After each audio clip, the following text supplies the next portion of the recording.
Salut à toi qui veux reprendre le contrôle de ta vie, ici c'est Zenrila. Et oui, c'est fini. La Coupe du Monde, c'est fini. Si tu n'aimes pas le foot, je t'invite à rester là-dessus parce que je vais utiliser la Coupe du Monde pour parler d'autres choses. Mais ce n'est pas sur le foot la vidéo, donc t'inquiète pas. Donc c'est fini. La Coupe du Monde, c'est fini. Les gagnants sont contents, les perdants sont tristes, ceux qui ont perdu avant sont dégoûtés, etc., etc., etc. Et il y a un truc qui arrive souvent, les premiers jours après Coupe du Monde, mais qui commence déjà à arriver un peu avant, parce qu'au départ, il y a des matchs tous les jours, et après, ça commence à se passer entre les quarts, les demi et la finale.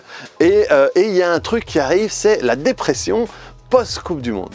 Ça veut dire que pendant un mois, il y avait toujours un truc à faire, il y avait toujours un truc à regarder. Et quand il n'y en avait pas, on se disait, il y a l'autre qui arrivait. Et donc, on était occupé. Et là, c'est fini, ça s'arrête. Et tout d'un coup, il y a une espèce de sensation pas sympa. Dépression, c'est un mot un peu fort, mais une petite déception, un vide qui se crée. Et je voulais utiliser ce levier pour expliquer un truc. En réalité, c'est parce qu'on avait créé une habitude. On avait créé une coutume, un rituel. Parce que des fois, on se préparait avec des amis, avec un machin et tout. Et tout d'un coup, on avait créé une habitude, on avait créé voilà, un rituel. Et tout d'un coup, ça se termine, ça disparaît. Et ce qui est génial, ce qui se passe, c'est que dans la Coupe du Monde, il y a beaucoup d'émotions. Il y a beaucoup d'émotions quand on regarde des matchs qui sont haletants, on crie quand il y a un but, on râle.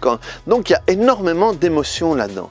Et donc quand il y a beaucoup d'émotions, ça va beaucoup plus vite. Hein? On peut mettre en place des choses beaucoup plus rapidement quand il y a des émotions. Et donc imaginez-vous qu'en un mois de temps, on puisse installer un truc comme ça.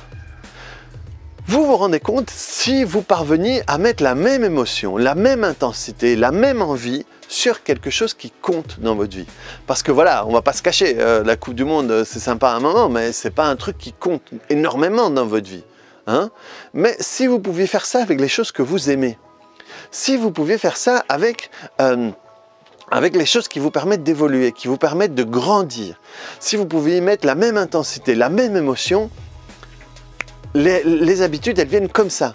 Créer une nouvelle habitude, créer un nouveau rituel, créer un nouvel moyen de fonctionner, ça peut arriver aussi vite que ça. La Coupe du Monde, ça a pris un mois, ça a duré un mois et vous avez créé et maintenant ça vous manque parce que c'est plus là.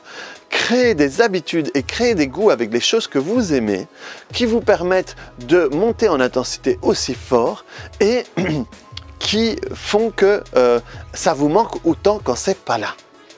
Et pour ça, il faut y mettre des émotions. Si vous voulez faire quelque chose, si vous voulez créer quelque chose, si vous voulez construire quelque chose, mettez-y des émotions. Tombez amoureux de ce que vous voulez faire. Et pour ça, bon, il faut faire l'effort et il faut trouver des choses qui nous plaisent et ne pas avoir peur de faire des choses qui nous plaisent, de ne pas trouver d'excuses pour ne pas faire des choses et ne pas laisser la petite voix à la con à l'intérieur de nous dire que c'est pas le moment, c'est pas ci, c'est pas ça. Tombez amoureux de ce que vous voulez faire. Et si vous tombez amoureux de ce que vous voulez faire, ça va vous manquer de ne pas le faire. Et à ce moment-là, si vous pouvez créer une vie où vous avez plein de choses comme ça, où ne pas faire les choses qui vous plaisent vous manque, votre vie sera plus agréable à vivre.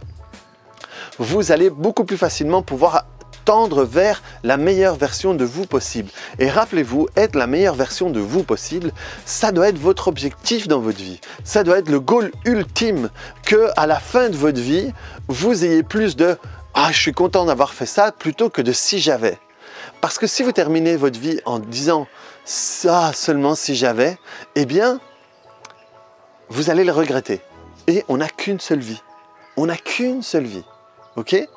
Ne me venez pas avec les vues postérieures, les vues antérieures, parce que même s'il y a une vie après, ce ne sera pas tout à fait la même chose. Je ne vais pas repartir dans un bébé avec mes capacités, dans les techniques que j'ai, avec ma capacité à faire des vidéos ou quoi que ce soit. Non.